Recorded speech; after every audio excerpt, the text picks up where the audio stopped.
अब हम आगे के जो एनसीईआरटी क्वेश्चन डिस्कस आपके साथ कर रहे थे आवर एनवायरनमेंट के, वही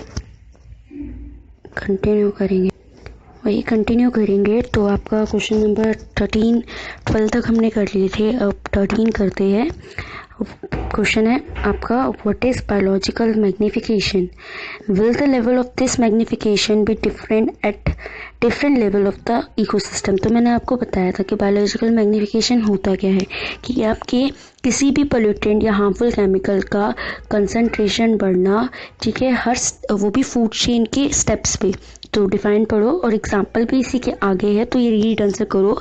biomagnification is the increase in the concentration of pollutant और harmful chemical within each step of the food chain. ठीक है, डिफाइन होगी, आपकी डिफाइन पूछी थी तो ये आपकी डिफाइन होगी। नेक्स्ट स्टेप का, the level of biomagnification will be different at different trophic level, की जो आपका बायोमैग्निफिकेशन का लेवल है वो डिफरेंट होगा डिफरेंट ट्रॉपिक लेवल में। For example, in a pond of water the DDT was sprayed and the producer was found to have 0.0 ppm concentration of DDT। Means एक pond है, ठीक है, उसमें DDT स्प्रे किया गया तो 0.04 आपकी कंसंट्रेशन जो है प्लांट्स ने ली, प्रोड्यूसर ने ली। Then since many type of plankton are eaten by some fishes and claim their body accumulation of 0.23 ppm of DDT। जब आपके प्लैंकटन को कोई स्मॉल फिशेस खाएगी तो उसमें DDT की कंसंट्रेशन क्या हो जाएगी? 0.23। जब सी गल जो है वो फीड करेगा इनके ऊपर, फिशेस के ऊपर, तो उनमें भी यही DDT की कंसंट्रेशन बढ़ती जाएगी और टॉप कार्निवोरस में हाईएस्ट आपके DDT की कंसंट्रेशन होगी। एग्जांपल देखो, यहाँ आपको दे रखा प्रोड्यूसर जिसमें 0.04 है, उसके बाद प्राइमरी कंज्यूमर जिसके अंदर कंसंट्रेशन है 0.23, then fishes, large fishes that is 2.07 और लास्ट में जो हाईएस्ट ट्रॉपिक लेवल है उसमें है 13.8। ठीक है, नेक्स्ट क्वेश्चन क्या है? What are the problem cause by non biodegradable waste that we generate? तो आपको प्रॉब्लम डिस्कस करनी है जो आपकी नॉन बायोडिग्रेडेबल वेस्ट से जनरेट होती है। तो सबसे पहला, since the non biodegradable substances can not be broken down they get accumulated and thus contaminated the soil and the water resources.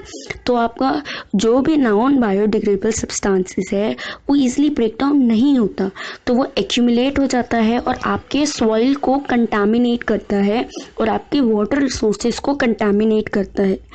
Next point, the substances when accidentally eaten by some stray animal can harm them and can even cause their death। उन्हीं substances, मतलब जो biodegradable non biodegradable substances है, कोई आपका stray animal खा ले तो उन्हें हार्म होगा और उनकी डेथ भी हो सकती है। Third point, these substances occupy more space in the landfill and require special disposal technique. ये आपका बहुत सा स्पेस लेते हैं लैंडफिल में और इन्हें स्पेशल डिस्पोजल टेक्निक चाहिए। Next point, these material can accumulate in the environment and can also enter the food chain, कि आपके इन्वायरमेंट में एक्यूमुलेट होंगे, आपके फूड चेन में एंटर करेंगे, ठीक है, जिससे आपकी फूड चेन भी क्या हो जाएगी? डिस्टर्ब हो जाएगी। तो आपको ये 4 प्रॉब्लम डिस्कस करनी है इस वाले आंसर में। क्लियर हो गया? नेक्स्ट आपका question number 15, if all the waste we generate is biodegradable will this have no impact on the environment? कि अगर हम बायोडिग्रेडेबल वेस्ट ही प्रोड्यूस करें, नॉन बायोडिग्रेडेबल वेस्ट ना प्रोड्यूस करें, तो क्या इसका कोई इम्पैक्ट पड़ेगा इन्वायरमेंट में? तो आंसर देखो, रीड करो।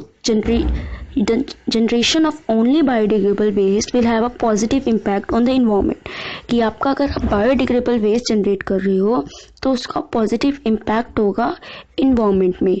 There will be not be any pollution caused by non-biodegradable waste and the problem associated with waste management and disposable will also not occur। कि आपका जो पोल्यूशन क्रिएट होता है नॉन बायोडिग्रेडेबल सब्सटेंसेस से वो create ही नहीं होगा, क्योंकि अब क्या होगे? Biodegradable substances.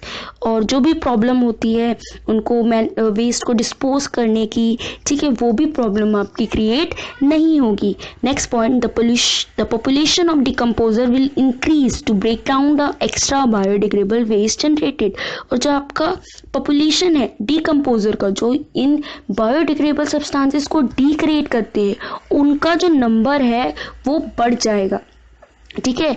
और फिर इस तरीके से आपका बायोडिग्रेडेबल वेस्ट खत्म होता जाएगा। तो ये आपका आंसर हो गया कि अगर बायोडिग्रेडेबल वेस्ट, केवल बायोडिग्रेडेबल वेस्ट जनरेट होता है तो क्या इम्पैक्ट पड़ेगा। तो आपको क्या लिखना है कि जो इम्पैक्ट होगा वो पॉजिटिव होगा, नेगेटिव नहीं होगा। क्यों?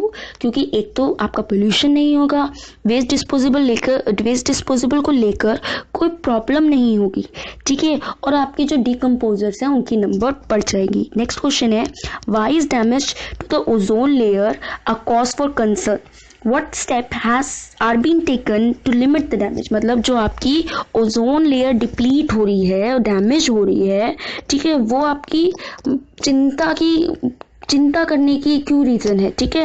What step are being taken to limit the, कौन कौन से स्टेप आप ले रहे हैं उसे लिमिट करने के लिए। तो ओजोन डिप्लीशन जो है आपके स्ट्रेटोस्फीयर में पड़ता है। मोस्ट प्रोमिनेंट जो आपको ओजोन डिप्लीशन है वो आपको कहाँ दिखता है, अंटार्कटिका रीजन में दिखा है, जिसे साइंटिस्ट ने कहा था ओजोन होल, ठीक है। दैट मीन्स अब आपका रीजन क्या है, पहली चीज तो ओजोन लेयर क्या है, आपकी स्ट्रेटोस्फीयर में बन रही है, आपको यूवी रेस से प्रोटेक्ट करने का काम कर रही है। लेकिन with the pollution, global warming, in ozone layer जो है वो थिन होती जा रही है। और जो सबसे पहला जो डिप्लीशन का डिप्लीशन का रिजल्ट है वो आपको कहाँ पे दिखेगा, अंटार्कटिका रीजन में, जिसे हम कहते हैं ओजोन होल वहाँ पे क्रिएट हो रहा है, ठीक है। अब कॉन्सिक्वेंस आपके क्या है, ठीक है, क्या आप इसका रिजल्ट क्या आएगा अगर ये ओजोन डिप्लीट हो रहा है, आपको क्या इफेक्ट होगा। तो skin darkening, skin cancer, ageing, cataract in human being, ये सब प्रॉब्लम्स क्रिएट होगी। दूसरी चीज़ जो प्लांक्टन्स है उनकी डेथ होगी और आपकी ग्लोबल वार्मिंग इंक्रीज होगी, ठीक है। अब कॉज क्या है, ठीक है, कॉज क्या है, CFC आपका जो है मेन कॉज है ओजोन डिप्लीशन का। CFC क्या है, क्लोरोफ्लोरोकार्बन। ये आपके रेफ्रिजरेटर से या फायर एक्सटिंग्विशर से रिलीज होता है, ठीक है। अब क्या आप स्टेप ले सकते हो इसे लिमिट करने के लिए, तो आप लिखोगे कि आप कोई भी इन्वायरमेंटल सेफ अल्टरनेटिव ढूंढो CFC के लिए, ताकि CFC की जो रिलीजमेंट है वो इन्वायरमेंट में कम हो। दूसरा, आप CFC के जो इक्विपमेंट है उसे कम यूज़ करो, ठीक है, जिससे आपकी ओजोन डिप्लीशन नहीं होगी। और आपको खुद पता है अगर ओजोन डिप्लीशन नहीं हो रही तो कितने सारे आपको प्रॉब्लम्स दिखेंगे। तो ये स्टेप आपको इस आंसर में लिखने हैं। तो आपका चैप्टर 15 के सारे NCERT क्वेश्चन डिस्कस हो गए हैं।